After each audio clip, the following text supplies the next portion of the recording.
Aqui é Silvia Iano, do blog sentidosdoviajar.com. Continuamos na nossa leitura conjunta do livro 30 Dias na Terra dos Salmos, de Charles Dyer, editora Pão Diário. Hoje leremos o capítulo 24. Nosso construtor, protetor e provedor, Salmo 127. Algumas vezes o relançamento de uma canção é mais popular do que a original. Se você já assistiu ao filme Casablanca, de 1942, provavelmente se lembra de Ilsa pedindo ao pianista: toque a Sam. Talk as time goes by, à medida que o tempo passa, em português. A canção foi imortalizada por esse filme, mas pode ser que você não sabia que, na verdade, ela foi escrita 11 anos antes, em 1931, para o musical da Broadway Everybody's Welcome, Todo Mundo é Bem-vindo. Ela foi bem recebida no musical, mas sua popularidade duradoura veio de sua reutilização no famoso filme estrelado por Humphrey Bogart e Ingrid Bergman. Existe uma canção na Bíblia com uma história bem parecida. Foi originalmente composta pelo rei Salomão, que era um compositor prolífico. O autor de 1 Reis 4:32 afirma que o rei escreveu 1005 cânticos. Desse grande número, apenas 2 entraram para o livro de Salmos, o livro de Cânticos Nacional de Israel. E desses 2, um deles foi um tipo de relançamento a ser usado num contexto completamente diferente, o Salmo 127. Nosso estudo deste salmo nos leva à abarrotada cidade de Jerusalém, a qual estava lotada de peregrinos reunidos para comemorar uma das 3 festas anuais de Israel. As ruas estreitas estão repletas e as pessoas dormem em qualquer lugar onde conseguem desenrolar suas mantas. É um momento de empolgação, mas também é um momento em que a paciência pode se esgotar e o estresse aumentar. E talvez seja esse o porquê de diversos salmos, incluindo o 127, terem sido incluídos nos cânticos de romagem, canções que deveriam ser entoadas enquanto os peregrinos subiam para Jerusalém a fim de celebrar uma das festas santas do ano. 10 dos 15 salmos de romagem são anônimos, 4 foram escritos por Davi e 1 foi escrito por Salomão. Independentemente da ambientação original de cada um, os salmos de Davi e de Salomão foram relançados e incluídos como parte dessa coleção, dando-lhes um novo significado para a nação. Com isso em mente, vejamos o Salmo 127. Este salmo de 5 versículos tem 2 estrofes e 3 temas. A primeira estrofe, encontrada nos versículos 1 e 2, introduz os 3 temas. Deus é nosso construtor, nosso protetor e nosso provedor. Primeiro, ele é o nosso edificador. Se o Senhor não edificar a casa, em vão trabalham os que a edificam. Versículo 1. Talvez Salomão tenha primeiramente escrito este salmo enquanto estava construindo o templo de Deus, ou até mesmo seu próprio palácio. Porém, uma vez que o salmo entrou para esta coletânea, a casa se tornou uma metáfora para a vida toda. O sucesso na vida geralmente é resultado de um trabalho duro. Entretanto, se o nosso trabalho não estiver alinhado com Deus e sustentado por Ele, no fim das contas, fracassará. Salomão muda os temas então ao se centrar em Deus como nosso protetor. Se o Senhor não guardar a cidade, em vão vigia a sentinela. Versículo 1. Todos nós buscamos segurança e proteção.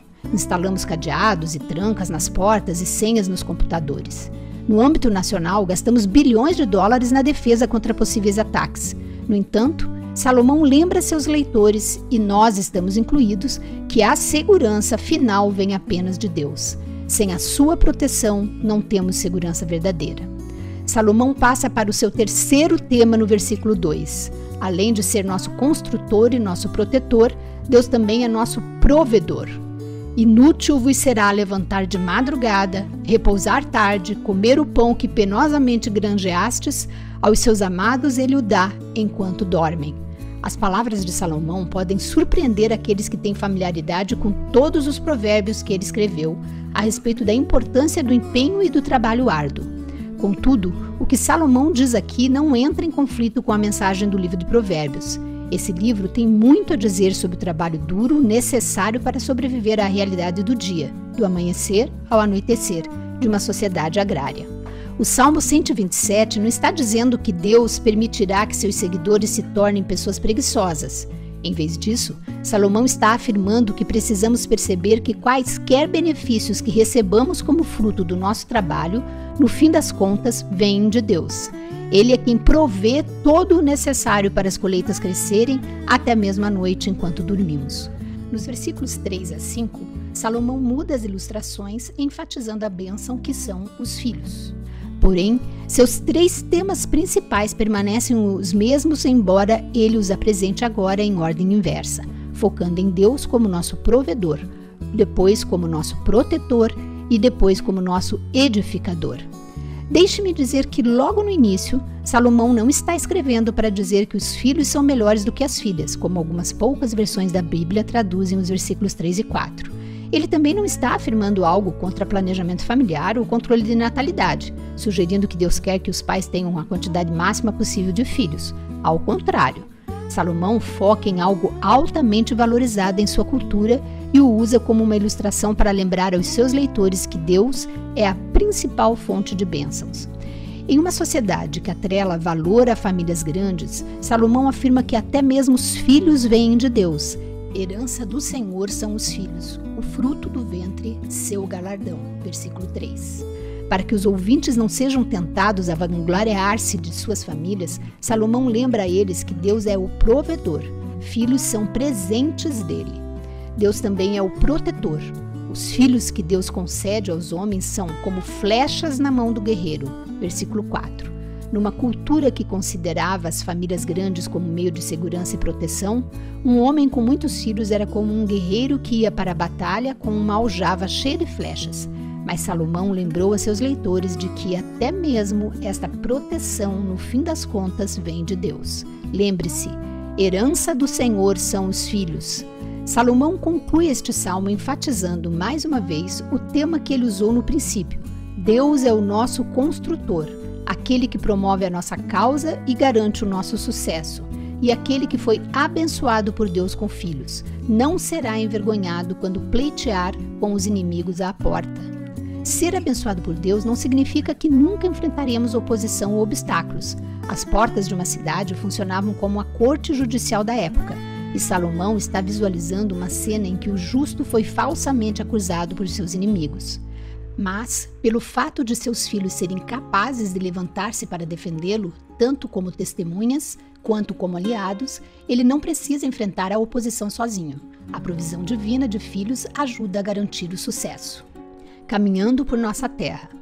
Aqueles que, ao se aproximarem de Jerusalém, cantavam essas verdades de que Deus provê, protege e promove sua causa, eram lembrados de uma verdade mais fundamental sobre Deus. Trata-se de uma verdade que devemos lembrar também. Deus é a fonte do principal sucesso na vida. Infelizmente, muitos cristãos hoje vivem como ateus funcionais, louvando a Deus da boca para fora, mas agindo como se o sucesso dependesse apenas de seus esforços.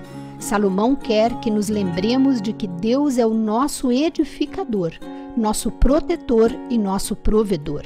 Pensar o contrário disso é tolice e muito perigoso. Sendo assim, quanto você depende de Deus? Este pode ser um bom momento para examinar a sua vida. Certifique-se de que Deus realmente é o seu construtor, protetor e provedor.